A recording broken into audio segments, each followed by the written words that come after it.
دوستان عزیزم سلام، خوش اومدید به کانال انگلیسی‌زاده‌ای. توی این ویدیو میخوایم 50 تا از جملات انگلیسی پرکاربرد و ساده همراه با ترجمه فارسی از بهترین فیلم‌های هالیوودی رو بهتون آموزش بدم. در هر اسلاید ابتدا جمله فارسی رو می‌نویسیم و در اسلاید بعد در واقع معادل انگلیسیش رو میاریم که این فرصت رو داشته باشید بتونید جمله رو خودتون حدس بزنید. دوستان عزیز تا آخر این ویدیو ما را همراهی کنید و ممنون میشم ویدیو رو لایک بزنید برای حمایت از این کانال آموزشی و ویدیوهای بهتر. مقدمه: این جملات ساده و مفید از مشهورترین فیلم‌های هالیوودی هستند و میتونید اونا رو در مکالمات روزمره خودتون به کار بگیرید تا زبان انگلیسیتون طبیعی‌تر و روونتر بشه.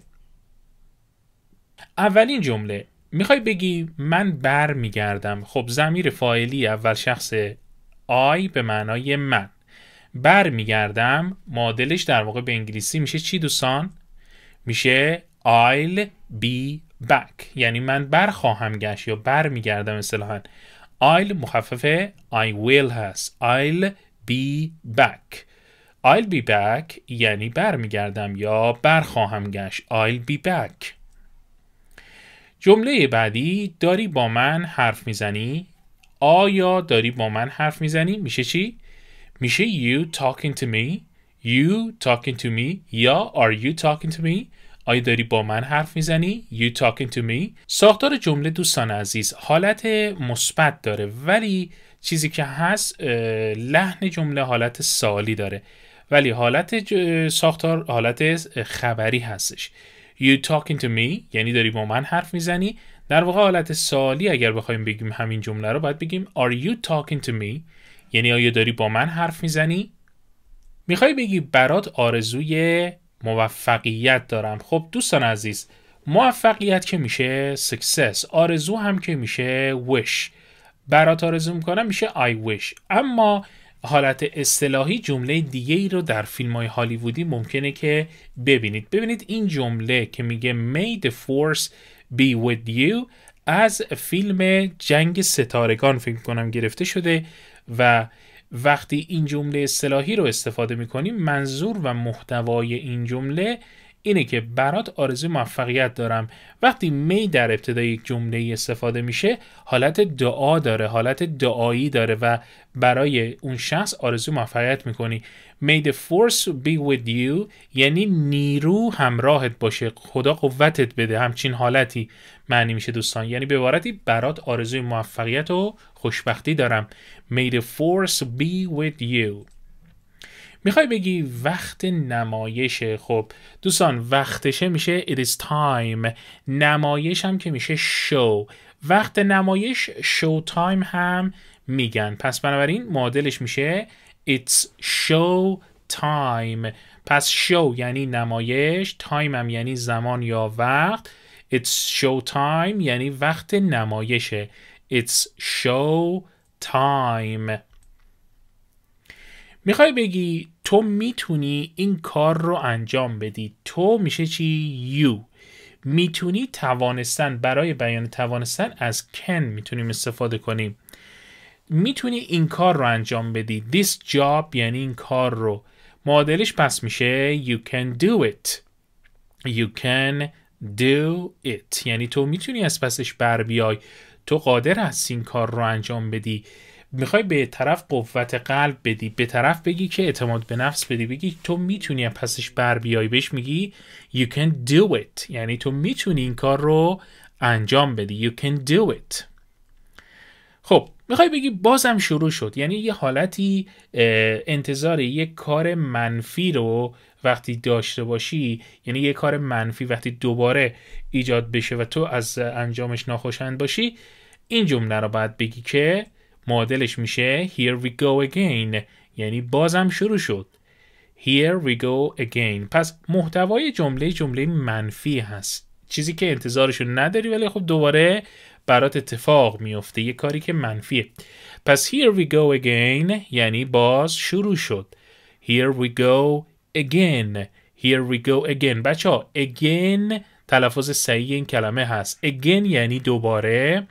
here یعنی اینجا. here we go یعنی باز هم در واقع here we go again یعنی باز هم شروع شد. خب میخوای بگی دوستت دارم میشه چی؟ I love you. I love you یعنی عاشقتم یا خیلی دوستت دارم. I love you. زندگی زیباست. میخوای بگی زندگی زیباست. زیبا میشه beautiful و زندگی هم میشه life. معادلش میشه life is beautiful.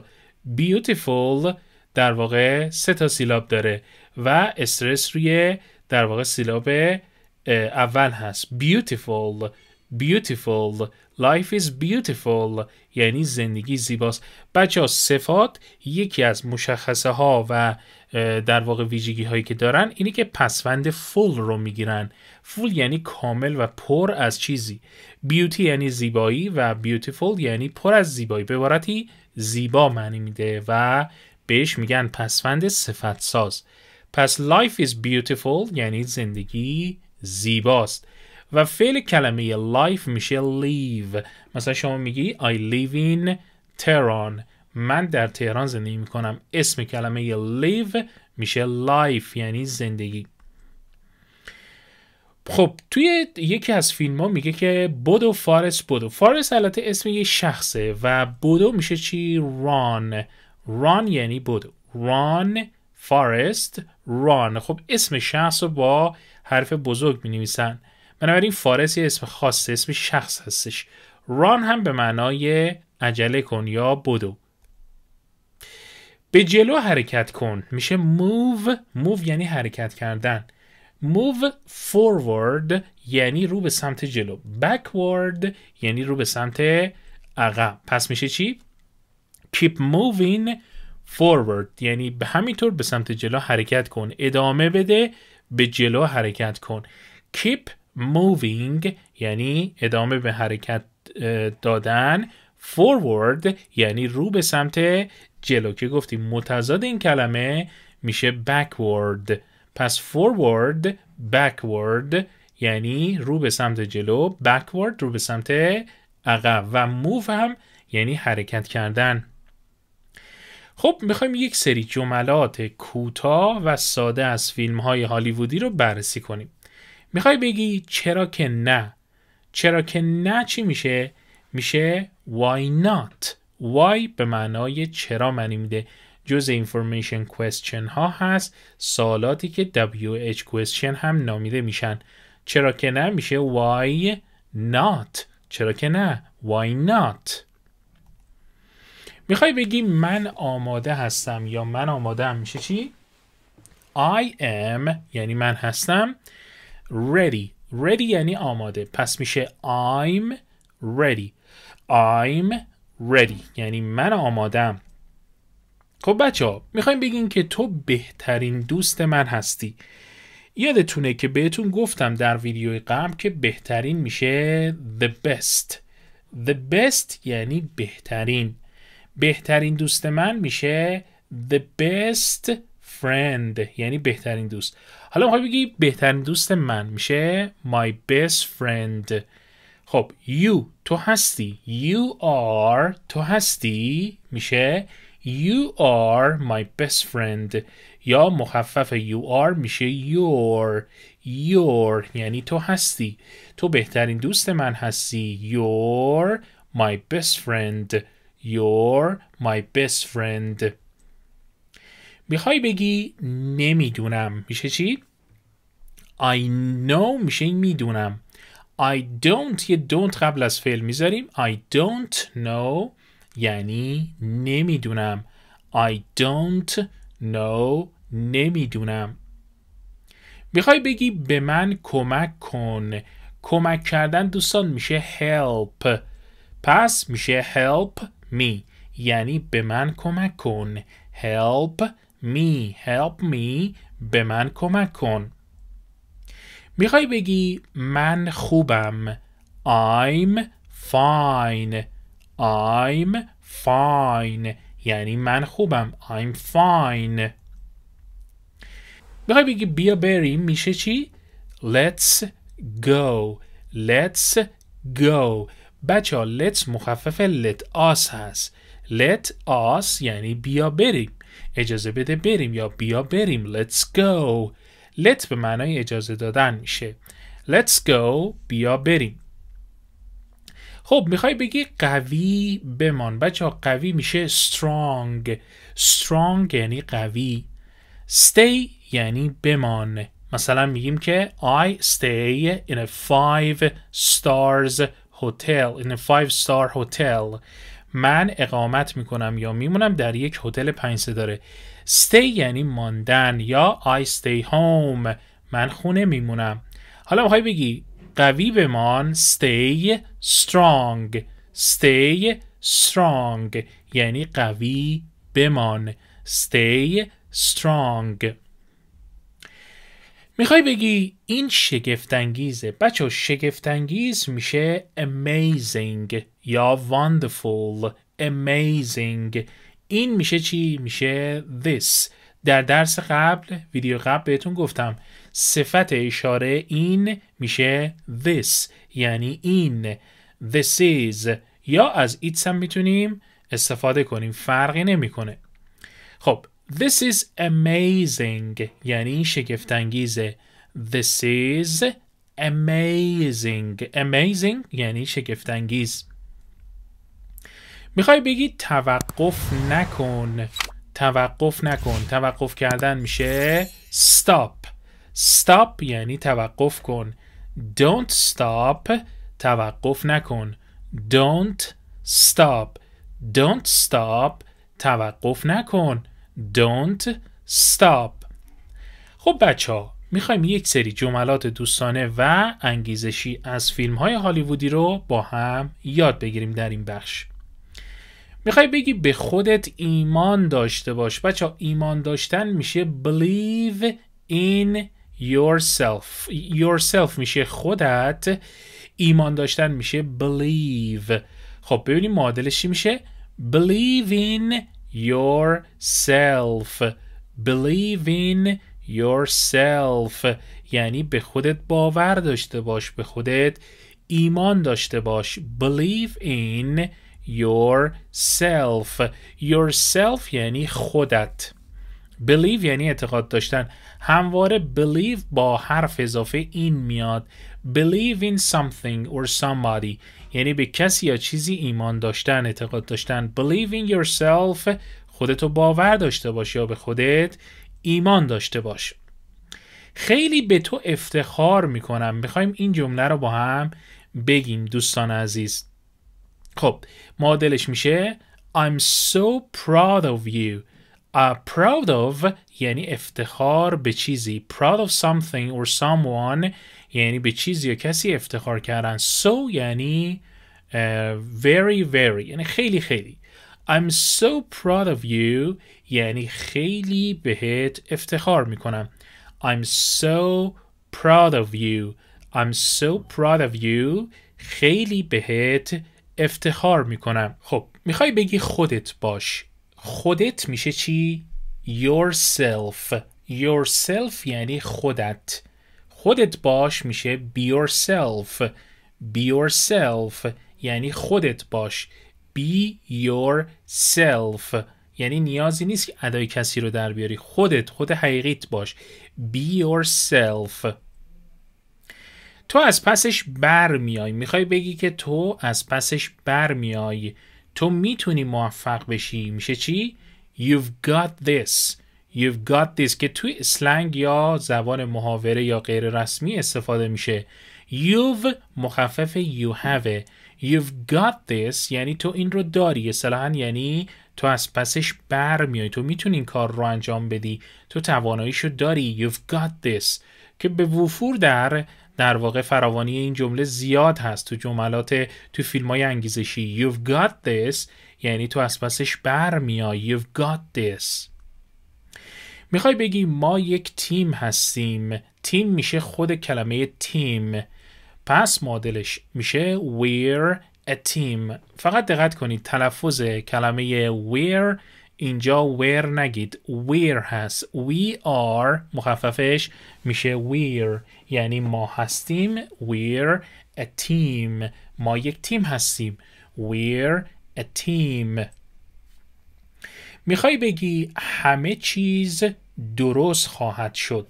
خب بچه ها همه چیز میشه everything. Everything will be alright. میتونیم این جمله رو بگیم everything will be okay یا everything will be alright. یعنی همه چیز درست خواهد شد. will be یعنی خواهد شد. okay یعنی درست. everything یعنی همه چیز. everything will be okay یعنی همه چیز رو به راه خواهد شد. همه چیز درست خواهد شد. میخوای بگی تو تنها نیستی. You're not alone.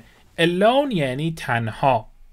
You're not alone یعنی تو تنها نیستی. گفتیم you're مخفف you are هست. You are not یعنی تو نیستی. You are not یا you're not و کلمه alone یعنی تنها. هرگز تسلیم نشو. بچه ها هرگز میشه never. never معمولا از never give up استفاده میشه. never give up یعنی هرگز تسلیم نشو. بچه ها give up یعنی تسلیم شدن، یعنی ترک کردن و never give up یعنی هرگز تسلیم نشو. ما میتونیم این کار رو انجام بدیم. ما میتونیم این کار رو انجام بدیم. ما ضمیر اول شخص جمع میشه we. توانستنم بهتون گفتم میشه can. we can ما میتونیم this job این کار رو انجام بدیم. مثلا میتونیم بگیم we can do it. we can do this یا we can do it. ما میتونیم این رو انجام بدیم. we can do this. we can do this. میخوای بگی با من بمان. stay. stay بچه ها میشه چی؟ ماندن. with میشه با. منم که میشد می در اینجا. stay with me یعنی با من بمون. stay with me با من بمان. می در اینجا ضمیر مفعولی هست. stay with me یعنی با من بمان. حالا بچه ها میرسیم به یک سری جملات عاشقانه و احساسی در فیلم های رمانتیک. خب میخوای بگی تو همه چیز من هستی. تو همه چیز من هستی میشه you are my everything. You are my everything یعنی تو همه چیز من هستی. You are my everything. Everything یعنی همه چیز. My everything یعنی همه چیز من. میخوای بگی دلم برایت تنگ شده. دلم برایت تنگ شده میشه چی؟ I miss you. I miss you یعنی دلم برایت تنگ شده. I miss you. بچه ها miss به معنای گم کردن یا از دست دادن هم معنی میده و در اینجا به معنای اینه که دلت واسه یه کسی به تنگ بیاد. I miss you یعنی دلم واسه تنگ شده. میخوای بگی تو زیبایی. بچه ها زیبا گفتیم میشه beautiful. You are beautiful یا you're beautiful. تو زیبایی. تو زیبا هستی. میخوای بگی من برای تو اینجا هستم. خب من میشه I هستم میشه am. I am یا I'm. اینجا میشه here. برای تو میشه for you. پس معادل جمله به این صورت I'm here for you یعنی من برای تو اینجا هستم یا من اینجام برای تو. I'm here for you. عشق برای همیشه است. بچه ها عشق میشه love. همیشه هم که میشه forever. برای همیشه میشه forever. پس میشه چی؟ Love is forever. یعنی عشق برای همیشه است. Love is forever. میخوای بگی تو در واقع تو خونه من هستی. خب این جمله عاشقانه است. You are my home. تو خونه من هستی. تو خانه من هستی. You are my home. Home یعنی خانه. You are my home. تو خانه من هستی. دستم رو بگیر یعنی بهم کمک کن. دستم رو بگیر میشه Hold my hand. Hold یعنی دستم رو نگه دار، دستم رو از دستت ول نکن. Hold یعنی نگه داشتن. Hold my hand یعنی دستم رو بگیر، دستم رو نگه دار تو دستت. Hold my hand. هرگز نمیذارم بری. هرگز میشه never. Never ever برای هیچ وقت یا هرگز. I'll never let you go. Let you go یعنی اجازه بدی که مثلا کسی بره. I'll never let you go یعنی هرگز اجازه نخواهم داد. I'll never let you go هرگز نمیذارم تو بری. I'll never let you go. تو برای من بی‌نقصی. You are برای من میشه for me. You تو بی‌نقصی یعنی پرفکتی، اصطلاحاً میشه perfect یعنی بی‌نقص. پس میشه you're perfect to me. تو برای من بی‌نقصی، عالی هستی. بچه perfect یعنی بی‌نظیر یعنی عالی. یه صفت هست در حد بالاتر از کلمه perfect قرار میگیره و اون imperfect. imperfect یعنی چی؟ یعنی بی‌نظیر. perfect یعنی عالی، imperfect یعنی بی‌نظیر. You're perfect to me. تو برای من عالی هستی، بی‌نقصی. میخوای بگی همیشه دوست خواهم داشت، میشه چی؟ I'll love you forever یعنی همیشه دوست خواهم داشت. I'll love you forever. Forever یعنی برای همیشه. I love you forever یعنی همیشه دوست خواهم داشت. خب بچه ها میرسیم به یه سری جملات ساده و عمومی و در عین حال پرکاربرد در فیلم های هالیوودی. اسمت چیه؟ What's your name؟ اسمت چیه؟ میشه What's your name؟ name یعنی اسم یا نام. حالت چطوره؟ میشه How are you؟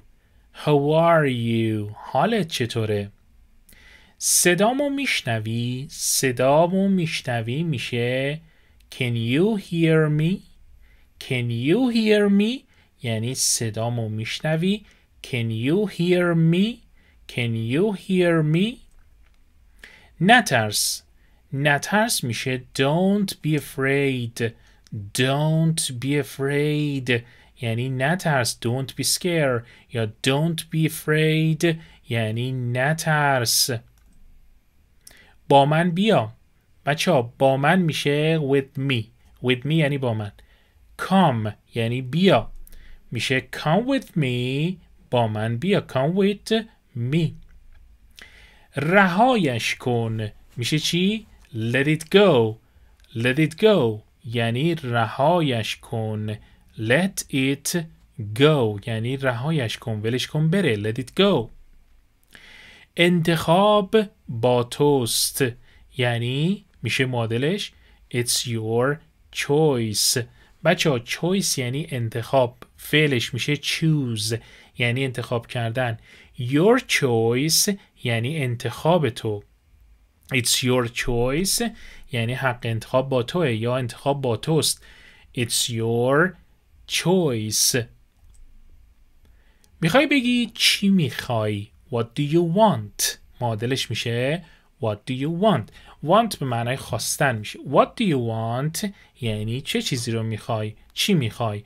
What do you want؟ به من اعتماد کن.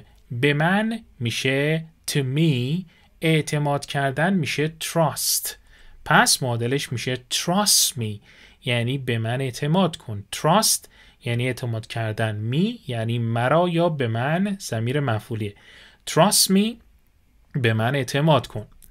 و اما جمله آخر این لحظه توه. این لحظه توست. میشه چی؟ This is یعنی این هست your moment. کلمه moment یعنی لحظه. Your moment یعنی وقت تو، لحظه تو. This is your moment یعنی این لحظه توه. خب دوستان عزیز رسیدیم به پایان این ویدیو. امیدوارم که براتون مفید بوده باشه. ممنون میشم که باز اگر ویدیو رو لایک نزدید و همچنین ما رو سابسکرایب ندارید سابسکرایب کنید و برامون کامنت هم بذارید. موفق و مؤید باشید.